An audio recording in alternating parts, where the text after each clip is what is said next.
राधे राधे मेरे दोस्तों, कैसे हैं आप सभी लोग। उम्मीद है आप सभी लोग बहुत ही अच्छे होंगे। कहानी के लिए मेरे चैनल को सब्सक्राइब कीजिए, कहानी को लाइक और शेयर ज़रूर कीजिएगा और कहानी कैसी लगी प्लीज़ कमेंट बॉक्स में ज़रूर बताइएगा। कहानी को लेकर कोई भी राय या सुझाव हो वो भी ज़रूर दीजिएगा। तो शुरू करते हैं हम आज की अपनी कहानी। जब मुझे होश आया, मैं अस्पताल में बेड पर पड़ी हुई थी। जब मुझे होश आया तो मुझे कुछ भी समझ नहीं आ रहा था। धीरे धीरे मैंने अपनी आंखें खोली और इधर उधर देखने लगी। दोनों हाथों में ड्रिप लगी हुई थी, अगल बगल कई तरह की मशीनें। धीरे धीरे मुझे सब कुछ याद आने लगा। मैं अपनी आँख खोल चारों तरफ का जायजा लेने लगी। वहाँ मेरे पास मुस्कान बैठी हुई थी, हमेशा की तरह हंसती मुस्कुराती हुई। कैसी हो, ठीक हो आप? मैं ही तुम्हें यहाँ लेकर आई थी। मैंने ही तुम्हें एडमिट कराया था। तुम अपने घर में बेहोश हो गई थी। कुछ याद है तुम्हें? पिछले दिनों की कई बातें मेरी आंखों के आगे दौड़ गई। एक हफ्ते से विहान अमेरिका के अपने विजिट में थे। कुणाल भी अपने हॉस्टल चला गया था। मैं घर पर अकेली थी और अचानक ही मेरा ब्लड प्रेशर बहुत हाई हो गया था। सांस फूलने लगी थी और धड़कन तेज होने लगी थी। फिर क्या हुआ मुझे कुछ नहीं पता और मैं आज यहाँ हूँ।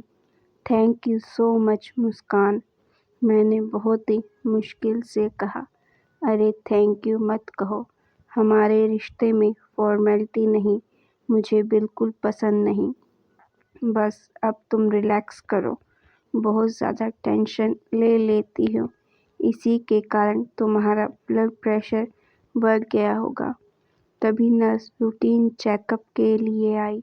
उसने मेरा ब्लड प्रेशर चेक किया, फिर बोली, चलिए मैडम नाश्ता कर लीजिए, फिर दवा देना है, इंजेक्शन भी देने हैं। नर्स ने मुस्कान की तरफ देखते हुए कहा, ये मैडम आपको यहाँ लेकर आई थी। अगर यह सही समय पर नहीं लेकर आती तो कुछ भी हो सकता था। आपके दिमाग की नसें फट सकती थी, आपको स्ट्रोक आ सकता था। आपकी रिलेटिव बहुत ही रिस्पॉन्सिबल है, उन्होंने आपको सही समय पर यहाँ एडमिट करा दिया। मैंने मुस्कान की तरफ देखकर कृतज्ञता से अपने हाथ जोड़े। अरे नहीं, यह तो मेरा फर्ज था। हम पड़ोसी हैं तो इतना तो कर ही सकते हैं। मुस्कान अपनी मुस्कान बिखेरते हुए बोली।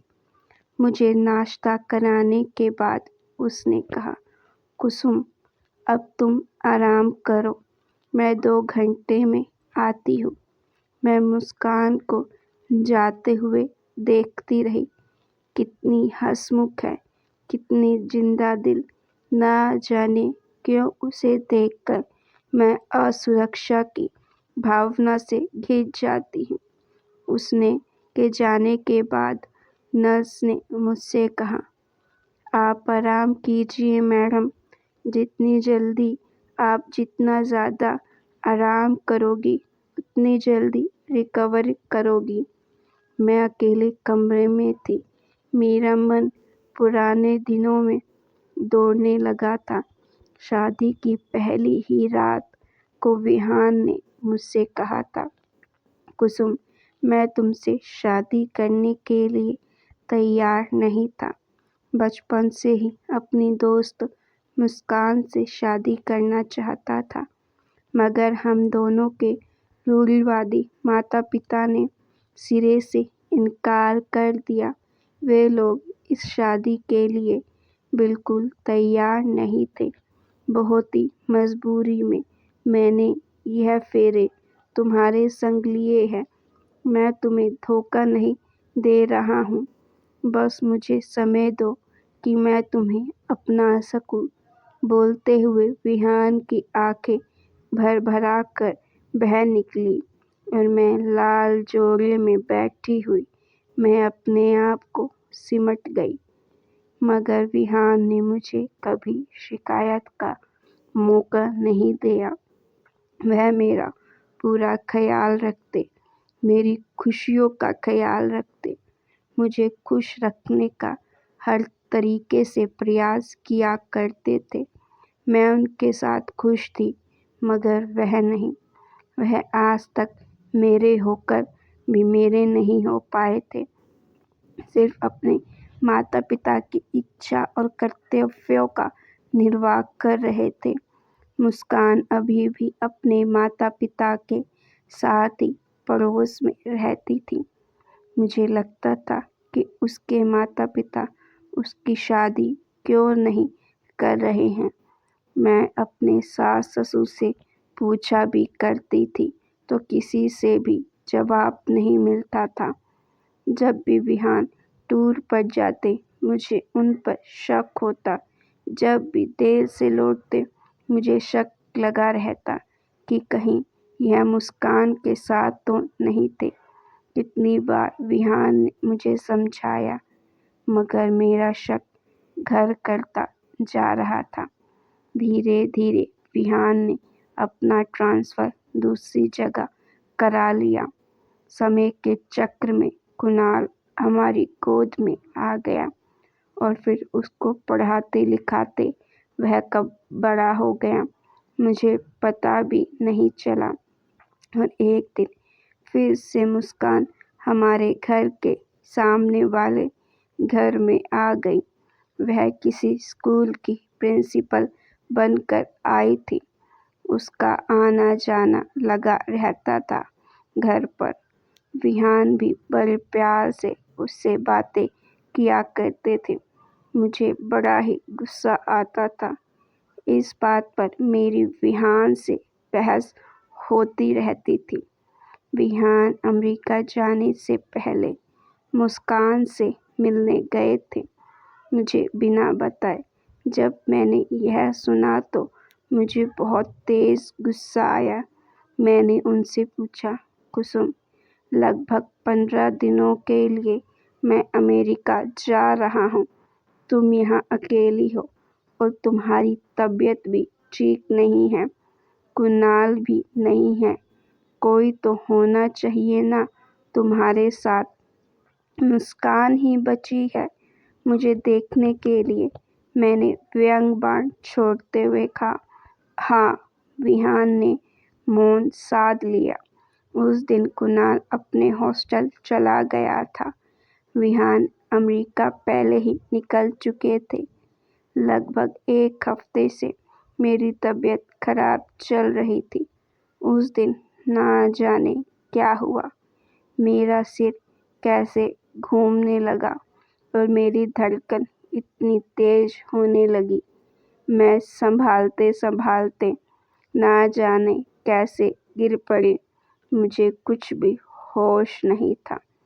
कैसे मुस्कान ने मुझे अस्पताल में एडमिट कराया। मेरे दिल में उसके लिए एक प्यार सा जन्म लेने लगा। इसीलिए विहान आज तक मुस्कान को नहीं भूल पाए हैं। वाकई मुस्कान प्यार करने के लायक ही है। इस घटना ने मुझे बदल दिया। ठीक होने के बाद मैं घर आ गई। जब तक विहान वापस नहीं आए, उसने दिन-रात मेरी देखभाल की। चाहे वह खाना खिलाना हो, अस्पताल का खर्चा, समय पर दवा देना, सब कुछ वह एक सगी बहन की तरह किया करती थी। उस दिन शनिवार था। उसके स्कूल की छुट्टी थी। मैंने उससे पूछा, मुस्कान फ्री हो? मैं आ जाऊं? हाँ कुसुम, आ जाओ। मैं अपना घर लॉक कर चली गई। आम तौर पर मैं उसके घर जाने से बचती थी, लेकिन आज ना जाने मेरे कदम उसके घर की तरफ क्यों उठ गए। आओ कुसुम, मुझे बड़ा अच्छा लगा तुम यहाँ आई हो मेरे पास। उसने मुझे गले से लगा लिया। अगर तुम्हें कुछ हो जाता ना, तो विहान मुझे कभी भी माफ़ नहीं कर पाता। और ना मैं अपने आप को। मैं हल्के से मुस्कुरा कर रह गई। मगर क्यों? अमेरिका जाने से पहले उसने मुझे कहा था, मेरी मजबूरी है टीम हेड बनकर जाने की, लेकिन कुसुम की तबीयत ठीक नहीं है, प्लीज़ उसे देख लेना। ओह! मैं धाम से कुर्सी पर चिपक गई। तो यही बोलने के लिए वह मुस्कान के घर गए थे और मैं उन्हें कितना गलत समझ रही थी। मैं चाय बनाती हूँ। ठीक है। मैं किचन में पीछे पीछे पहुँची। किचन से झाँकते हुए उसके बेडरूम में अभी भी विहान को हंसता हुआ फोटो नजर आ रहा था। मैंने तिरछी निगाहों से देखा और फिर अनदेखा करते हुए किचन में आ गई। मैंने उसे कंधे से पकड़ा। तुमने शादी नहीं की? नहीं, मेरे माता पिता ने मेरे लिए एक लड़का ढूंढा था। बड़ी मुश्किल से अपने दिल को समझाकर मैं शादी के लिए हाँ तो किया था, मगर उन लोगों की ऊंची डिमांड दिनों दिन बढ़ती जा रही थी। मेरे पिताजी के पास इतने रुपए नहीं थे कि उन लोगों का मुंह बंद किया जा सके। फिर आगे बढ़कर मैंने ही मना कर दिया। दरअसल मैं वहाँ शादी करना ही नहीं चाहती थी। जहाँ मैं करना चाहती थी वह मेरे माता पिता को पसंद नहीं था। उसने विहान का नाम नहीं लिया था। उसे नहीं पता था कि विहान ने मुझे सब कुछ बता दिया था। मैंने अपने माता पिता से कहा, मैं शादी नहीं करूँगी। मुझे जब करनी होगी मैं खुद से कर लूँगी। मगर वह तो कभी नहीं आया ना। नहीं कुसुम, तुम नहीं समझोगी। यह प्यार ऐसा नहीं होता, बस हो जाता है। अब दिल किसी और का होने को तैयार नहीं है। वह चाय 2 कप में छान रही थी। चाय की सुरमई रंग और सुगंध पूरे किचन में दौड़ रही थी। उसने डब्बों में से बिस्किट निकाला और चाय लेकर ड्राइंग रूम में आ गई। आओ ना, यहीं बैठकर चाय पीते हैं। मुस्कान, तुम मेरे पति की प्रेमिका हो। उनका दिल और प्यार सब कुछ। तुमने प्यार किया, बस प्यार किया। तुम्हें क्या मिला? मैं पत्नी हूँ, मुझे सब कुछ मिला। ना जाने यह प्यार क्या होता है। जिससे होता है वही जाने। भले ही तुम मेरे पति की प्रेमिका हो, लेकिन बस सल्यूट है तुम्हें। मैंने मुस्कान की तरफ देखा। वह अभी भी मुस्कुरा रही थी, अपना दर्द अपने भीतर छुपाए। तो गाइस, आपको ये स्टोरी कैसी लगी? अगर स्टोरी पसंद आई तो स्टोरी को लाइक ज़रूर कीजिएगा।